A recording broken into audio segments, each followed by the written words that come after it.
Halo para rekan investor, selamat datang kembali di sesi mentoring bedah materi kita kali ini. Hari ini kita bakal benar-benar fokus mengevaluasi kesehatan fundamental dan mencari tahu di mana sih sebenarnya titik harga wajar dari saham-saham perbankan lapis pertama di Indonesia. Buat Anda yang udah lama makan asam garam di bursa pasti paham lah ya, sektor perbankan ini ibarat urat nadinya IHSG kita. Tapi ya gitu, akhir-akhir ini pergerakan harganya yang naik turun kayak roller coaster, sukses bikin banyak orang di pasar jadi gelisah, bahkan sampai mempertanyakan arah investasi mereka sendiri. Coba deh kita perhatiin anomali pasar yang lagi kejadian sekarang ini. Saham-saham raksasa perbankan alias big banks kita kan lagi pada rontok ya, turun dramatis dari titik all-time high mereka. Tapi anehnya, di saat yang bersamaan, dividen yield atau imbal hasil dividen mereka malah terbang gila-gilaan sampai nembus angka 12%. Laba perusahaannya juga terus mencetak rekor. Coba pikirin paradoks ini sebentar.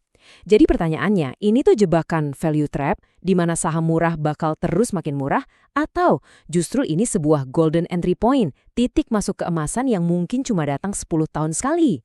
Oke, langsung aja kita bedah lebih dalam. Sebagai investor yang rasional, tugas utama kita pas pasar lagi panik itu sebenarnya sederhana.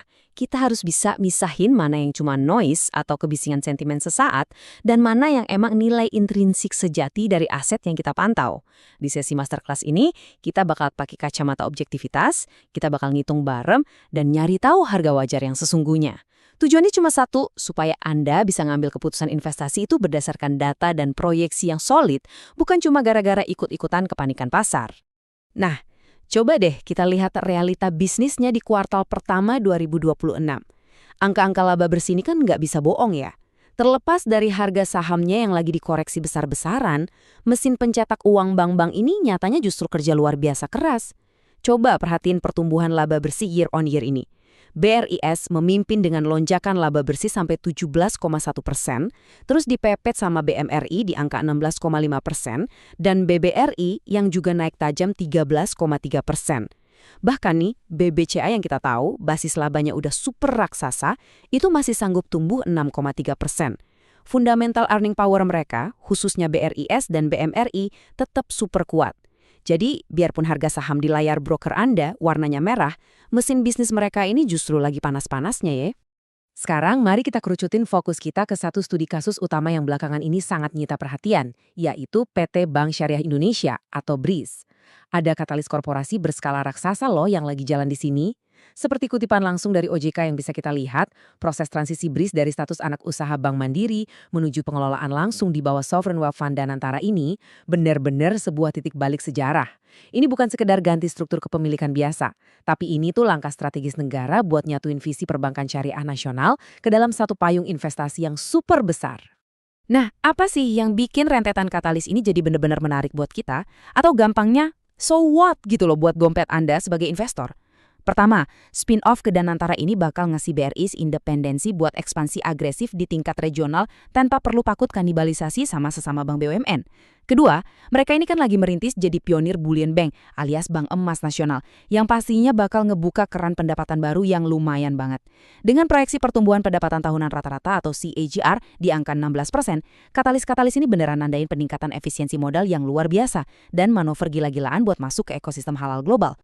Tapi ingat ya teman-teman, pertumbuhan yang kenceng itu harus selalu diimbangin sama kehati-hatian tingkat tinggi. Coba perhatiin spesifik angka di dokumen ini. Rasio kecukupan modal atau CAR dari BRIS itu naik signifikan, nembus 22,00%. Gila kan? Ini nunjukin ke kita semua kalau BSI itu nggak cuma ngegas mau tumbuh pesat, tapi mereka mengeksekusi rencananya dengan manajemen risiko yang sangat profesional dan benteng modal yang super kuat. Fundamental permodalan mereka ini benar-benar superior buat nahan guncangan, sekaligus nopang rencana ekspansi gede-gedean mereka ke depan. Dan kalau mau bukti nyata dari kuatnya fundamental tadi, nah ini dia angkanya, sesuatu yang pastinya ditunggu-tunggu banget sama investor retail maupun institusi. Bayangin, 1,51 triliun rupiah ini adalah total pembayaran dividen jumbo BRIS buat tahun buku 2025. Kalau dihitung-hitung, ini setara sama 32,81 rupiah per lembar saham, yang artinya payout rasionya ada di angka 20% dari total laba bersih mereka. Keputusan ini jelas nunjukin komitmen manajemen yang luar biasa buat bagi-bagi cuan ke pemegang saham. Tapi di saat yang sama mereka masih punya 80% sisa laba buat dijadiin amunisi modal ekspansi selanjutnya. Keren banget kan? Dan tebak apa? Data ini dengan brilian mengilustrasikan efek dari anomali pasar yang sempat kita singgung di awal tadi. Gara-gara harga saham bank-bank konvensional raksasa pada jatuh, secara teknikal ini malah ngelambungin persentase dividen yield mereka ke level yang bikin geleng-geleng kepala. Bayangin aja, dengan harga pasarnya yang sekarang, BBRI nawarin estimasi yield sampai 11,5% dan BMRI di level 10,8%. Ini bener-bener nyiptain potensi pasif income yang masif banget. Bahkan BBCA nih, yang sejarahnya terkenal pelit bagi dividen, yang biasanya cuma di kisaran 2-3%, sekarang yieldnya kedorong naik jadi 5,7%. Angka-angka kayak gini sih bener-bener manjain kita yang fokus di investasi jangka panjang. Tapi, tunggu dulu. Kita nggak bisa dong cuma melototin angka dividen aja, valuasi juga tetap wajib kita kupas. Kalau kita perhatiin, saat ini tuh lagi ada benturan valuasi yang sangat mencolok di pasar. Di satu sisi, kita punya BBCA yang masih asik nikmatin harga premium dengan price to book value 3,3 kali dan PI 16,1 kali. Tapi di sisi lain, ada BBRI yang lagi didiskon habis-habisan di sama pasar. Di perdagangan cuma di PB 1,8 kali dan PI 13,1 kali. Nah, sebagai investor yang cerdas, Anda mesti nanya ke diri sendiri nih. Masih masuk akal nggak sih bayar harga premium buat BBCA, pas di saat yang sama Anda ditawarin mesin pencetak laba raksasa kayak BBRI, tapi dengan valuasi yang lagi diobral murah? Jadi, poin krusialnya di sini adalah gimana kita nerjemahin semua narasi dan sentimen pasar yang berisik tadi jadi sebuah kepastian angka, yaitu nilai intrinsik dan margin of safety portofolio Anda. Berdasarkan analisis perhitungan dari Alpha Spread, saham BBRI yang sekarang harganya di 3.120 itu sebenarnya punya nilai wajar di angka 4.527. Artinya apa? Saham ini lagi undervalued atau didiskon sampai 31% dari nilai aslinya. BBCA juga tercatat undervalued sebesar 17%. Tabel ini tuh ibarat pelampung pengaman objektif buat portofolio kita, pas lagi ngadepin gelombang pasar yang nggak menentu kayak sekarang. Sekarang, yuk kita balikin lagi studi kasus ini ke BRIS. Walaupun saham BSI ini sempat kena hantam koreksi sampai 36% dari titik puncaknya, para analis di bursa ternyata punya cerita yang beda banget sama kepanikan publik di luar sana. Konsensus dari 16 analis institusional sepakat kalau rata-rata target harga BRIS itu ada di 3.223. Itu mengimplikasikan potensi kenaikan harga atau upside yang luar biasa masif sampai 76%. Malah target paling tingginya bisa nembus 4.200 per saham. Kalangan institusi ini jelas banget ngelihat kalau fundamental dan katalis dari Danantara itu jauh lebih berharga daripada harga diskon yang nampang di papan bursa hari ini.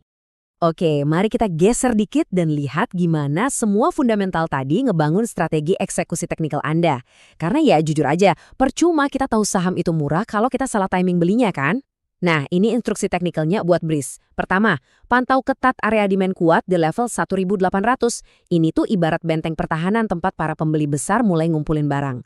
Kedua, jangan keburu nafsu, sabar dulu. Tunggu ada konfirmasi breakout atau penembusan yang valid di area resisten 2480. Terus yang ketiga, kalau penembusan itu udah benar-benar terkonfirmasi, baru deh targetin ayunan harga atau swing high selanjutnya di level 2680. Kedisiplinan teknikal kayak gini nih yang ujung-ujungnya bakal ngelindungin modal Anda. Sebagai penutup sesi bedah materi kita hari ini, saya mau tinggalin satu bahan renungan yang lumayan mendalam buat Anda.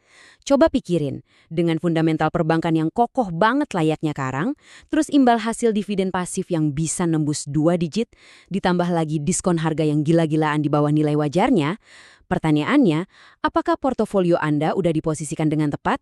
Apakah Anda bakal ngebiarin ketakutan pasar jangka pendek membutakan insting Anda? Atau Anda justru udah siap buat ngambil keuntungan dari mispricing saham raksasa perbankan Indonesia ini? Ingat ya, investasi yang hebat itu selalu berawal dari keputusan yang rasional. Pahami nilainya, eksekusi dengan sabar, dan temukan harga wajar Anda. Sampai jumpa di sesi mentoring kita selanjutnya.